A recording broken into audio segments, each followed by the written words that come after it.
नहीं, गुंजाइशें कैसे निकलेंगी क्योंकि दोनों की इस वक्त सियासी बका का मसला है ना। पाकिस्तान की सियासत को हमने इस तरफ पहुंचा दिया कि अगर एक वजीर आजम हाउस में होगा तो दूसरा जेल में होगा, मतलब एब्सोल्यूट्स में है ना। ये तो नहीं हो अब अगर गवर्नमेंट जो है कुछ रिलीफ देती है तो इसका मतलब है कि बहुत पॉलिटिकल स्पेस खान साहब गेन कर जाएंगे। वो ऐसे क्यों करेंगे? खान साहब उनके बयानिए को मानते हैं कि जी चले सिस्टम को चलने दें, किसी मिड टर्म इलेक्शन की तरफ हम बढ़ जाएं 2-2.5 साल बाद, तो उनका बयानिया बिल्कुल जमीन बुर्द हो जाता है। तो गुंजाइशें दोनों तरफ से कैसे निकल सकती हैं इस वक्त? देखिए, गुंजाइशें तो ऐसे ही है कि निकालनी पड़ेंगी अगर इस मुल्क ने सियासी तौर पर आगे चलना है। ये बात मैं आपको जरूर बता दूं कि ये जो सारे मुज़ाकरात के हवाले से जिस तरह भी अतर भाई भी बात कर रहे हैं, इशू ये है कि कोई तहरीक इंसाफ को चाहिए, तहरीक इंसाफ को मुज़ाकरात भी शायद नहीं चाहिए, उनको पॉलिसी शिफ्ट चाहिए पाकिस्तान की एस्टेब्लिशमेंट का। अब आपको मैं उसकी एक छोटी सी इंडिकेशन ये दे देता हूँ कि जिन मुज़ाकरात का वो कह रहे हैं कि जैसे उन्होंने कहा कि कहीं और हो रहे हैं, वो कहीं और जो मुज़ाकरात हैं बेसिकली वो मुज़ाकरात भी नहीं है, वो बिहेवियर का एक असेसमेंट है। वो बेसिकली ये है कि अच्छा, आप अगर चाहते हैं कि आपको कोई रिलीफ मिले तो आपका बिहेवियर क्या है। बिहेवियर ये है कि कल DGISPR का प्रेस ब्रीफिंग होती है, बेशक वो बड़ी सख्त प्रेस ब्रीफिंग थी, उसके बाद तहरीक इंसाफ के ऑफिशियल ट्विटर अकाउंट से कहा जाता है, इमरान खान साहब का पुराना बयान चलाकर, कि आपको शर्म आनी चाहिए उस ट्वीट के अंदर। अब जो नजर आ रहा है फ्रैंकली वो तो बड़ा सख्त है, उसमें तो कोई गुंजाइश नहीं है। अब उसके अंदर फिर आप समझें कि क्या in the middle of all that कि आप ट्वीट्स भी करें और आप DGISPR को भी ऐसी तैसी फेरें, सारों को बुरा भला कहें, और साथ ही आप ये एक्सपेक्ट करें कि कोई बहुत बड़ी और मिरेकुलस डेवलपमेंट हो जाएगी इस कमेटी के अंदर। मैं आपको ये बता दूं कि अगर कोई पॉलिटिकल नेगोशिएशन होती है तो अगले 2 महीने बहुत अहम है। इन 2 महीनों में इमरान खान साहब के लिए कोई रियायत निकल सकती है कि जी वो उनकी बेल हो जाए, कन्विक्शन कोई अगर हो जाती है जिसके बारे में दोनों साइड्स बड़ी कॉन्फिडेंट है, एक कहता है जी एक्विटल होगा, दूसरा कहता है कन्विक्शन होगी, सो वो हमें पता चल जाएगा। तो फिर ये अगले 2 महीने इंपॉर्टेंट क्यों है मुनीब? क्योंकि हमने देखा कि पिछले 1 साल, अब तो साल होने वाले ना इलेक्शन को, कुछ भी नहीं हुआ। गवर्नमेंट ने ज्यादा से ज्यादा और एग्रेसिवली कंसोलिडेट करने की कोशिश की अपनी ताकत को, तो इन 2 महीनों में क्यों फिर? मैं आपको उसकी वजह बता रहा हूँ, मैं आपकी वजह बता रहा हूँ कि देखिए ये जो डायलॉग और ये प्रोसेस शुरू हुआ है, इसके अंदर बेशक दोनों अतराफ से बहुत कोई अथॉरिटी कोई भी यील्ड नहीं कर रहा कि हमारे पास बड़ी अथॉरिटी है, लेकिन मैं दोबारा आपको कहूंगा कि अगर स्मार्टली प्ले किया गया तहरीक इंसाफ की जानिब से और हुकूमत की तरफ से भी, अगर ये राना सनाउल्लाह साहब जैसे कह रहे हैं कि जी कोई फर्क नहीं पड़ता, जो लोग जेलों में हैं वो बाहर आ जाएं, घरों को चले जाएं, कुछ थोड़ी स्पेस निकल आए, थोड़ा माहौल में तनाव कम हो, अगर बेटर सेंस प्रिवेल की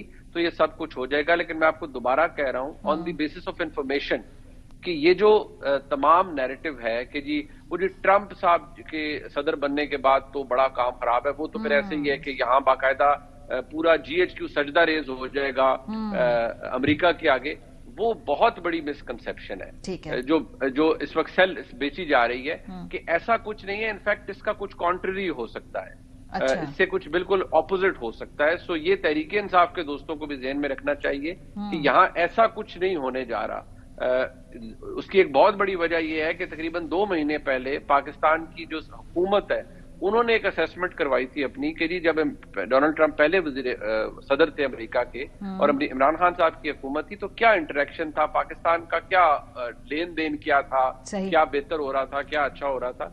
तो कोई खातिर खा कोई बड़ी चीज उस वक्त भी नहीं हुई थी। फिर बाइडेन एडमिनिस्ट्रेशन के अंदर भी मुतमईन है, वो कह रहे हैं जी कोई बात नहीं, मतलब वो कोई इतना बड़ा फर्क नहीं पड़ने जा रहा, जिसकी वजह से वो एटलीस्ट जो खबर है वो तो ये कि कोई फर्क नहीं पड़ेगा। अच्छा। और ना ही कोई कंसीड करने जा रहे हैं अमेरिका के आगे कि इमरान खान साहब को हम इसलिए रिहा करेंगे अमेरिका के। गुंजाइशों की जो मैं बात कर रही थी तो उसमें तो एक बड़ा सिंपल सा फॉर्मूला है, वो ये है कि खान साहब आज ये मान जाएं कि भाई इस निज़ाम को चलने दें। कल राना सनाउल्लाह साहब ने बल्कि मुनीब के शो में भी कहा कि भाई 5 साल सुकून करने दें, हम जाएं, बेशक बनी काला बैठ जाएं, आपको उधर हम सुकून करने दें। सुकून की तलाश तो हुकूमत को है ना, वो तभी मिलेगी जब वो कहेंगे जी 2024 के इलेक्शन के नताइज हम मानते हैं और किसी और मिड टर्म इलेक्शन के ऊपर हम बातचीत करने को तैयार है, यानी फ्यूचर के फ्रेमवर्क के ऊपर बात करने को तैयार है। यही तरीके इंसाफ दे सकती है, इसके अलावा क्या दे सकते हैं? ये बड़ा क्वेश्चन है। तहरीके इंसाफ इस वक्त जो हुकूमत को चीज दे सकती है, अगर तहरीके इंसाफ वो देगी तो इमरान खान साहब की अपनी सियासत खत्म हो जाएगी। इमरान खान साहब भी उसी पोजीशन में आ जाएंगे कि जहां पे शहबाज शरीफ साहब खड़े हैं। नवाज शरीफ साहब हैं। जी, नवाज शरीफ साहब तो मेरे ख्याल में अब वो 12वें खिलाड़ी से भी 13वें खिलाड़ी बन चुके हैं। शहबाज शरीफ साहब तो फिर भी कम से कम पानी की बोतल लेके मैदान में तो आ इमरान खान साहब को पता है, उन्होंने जेल में किसी को कहा है कि अगर मैंने ऐसा किया तो मैं शहबाज शरीफ बन जाऊंगा, उनके एग्जैक्ट वर्ड्स। एग्जैक्टली। और इस वक्त देखें, इस वक्त जब पूरी दुनिया का प्रेशर आ रहा है, इस वक्त इमरान खान साहब को भी नजर आ रहा है, और knowing Imran Khan and knowing his politics, we all can say कि वो तो उस वक्त हरियाणा खेल रहे होते हैं जहां पे उनके पास कोई उम्मीद नहीं होती। अभी तो उनको सामने नजर आ रहा है, तो मुझे नहीं लगता कि वो चीज वो दे सकेंगे, ना ही हुकूमत के पास वो है। पर एंड ऑफ द डे जिसको मैं मुज़ाकरात कह रहा हूं, मुनीब भाई एंगेजमेंट कह रहे हैं, पैगामात कह रहे हैं, देखें वो उस तरफ सब कुछ चीजें चल रही हैं और उनको समटाइम चीजों का ज्यादा प्रेस कॉन्फ्रेंस तो आपने देख लिया ना, उनका तो जवाब भी आपने देख लिया। कल की प्रेस कॉन्फ्रेंस देखी, जो मिलिट्री कोर्ट से सजाएं देखी, जुडिशल कमीशन बनाने का दूर दूर तक कोई इम्कान नजर नहीं आ रहा है। कैदियों को रिहा करने की बात पता नहीं, लेकिन सजाएं दे दी गई हैं उनको, तो उनका तो जवाब साफ है ना। देखिए वो तो एक जो भी मामला वहां पे चल रहा है, वो एक प्रेस कॉन्फ्रेंस के अंदर उन्होंने कहा कि हमने सजाएं दे दी, सब कुछ कर दिया, लेकिन एंड ऑफ द डे उन्होंने कहा कि सुप्रीम कोर्ट ने ये हमें कहा है। लेकिन प्रेस कॉन्फ्रेंस से भी मूड तो पता चल गया ना दूसरी तरफ का, मैं ये कहना चाह रही हूँ। वो देखें, वो तो सामने नजर आ रहा है कि वो तो दोनों तरफ से आपको चीजें नजर आती हैं, लेकिन मैं फिर भी आपको कह रहा हूं कि एंगेजमेंट हो रही है, और एंगेजमेंट उस लेवल पे हो रही है कि जैसे पहले उस तरह शायद नहीं होती थी पिछले कुछ अरसे के दौरान। अब चीजों का इदराक है दोनों तरफ से। ये तहरीके इंसाफ को भी है, और तहरीके इंसाफ के अंदर से भी कुछ लोगों ने खान साहब को कहा है कि आप जाके आराम से बनी गाला कुछ अरसा बैठ जाएं, जिसको वीटो कर दिया, जिसको वीटो कर दें। और जो बड़ा कंसर्न है तहरीके इंसाफ की क़यादत का कि खान साहब बाहर आ जाएंगे तो कम से कम हमारे ऊपर से बोझ हट जाएगा कि रोज बहस शुरू हो जाती है कि ये गद्दार है, वो गद्दार नहीं है।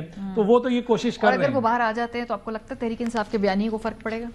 नहीं, तहरीक इंसाफ के यकीनन उनके बयानी को तकवीयत मिलेगी अगर खान साहब अदालतों से बाहर आ जाते हैं। हाँ, अगर कोई डील करके बाहर आते हैं, वो इस वक्त मुझे होता हुआ नजर नहीं आता। तो उसके बगैर कैसे बाहर आ जाएंगे? मतलब आज से कौन से सियासी केसेस का फैसला अदालतों ने किया मुल्क में? नहीं, वो तो देखें, वो तो नहीं किया, पर मैं ये कह रहा हूं ना कि जब इस निजाम के ऊपर जो बोझ पड़ना शुरू हो गया है, अच्छा, अब ये उतना इसमें सख्त नहीं है। ऑल्दो कि हम जो है चाहे इसको जो मर्जी बना के पेश करते रहे कि हुकूमत बड़ी तगड़ी है, हुकूमत ये यकीन कीजिए कि पीछे बड़ी दौड़ें लगी हुई हैं। इतनी तगड़ी नहीं है हुकूमत जितनी हुकूमत तासुर देती है।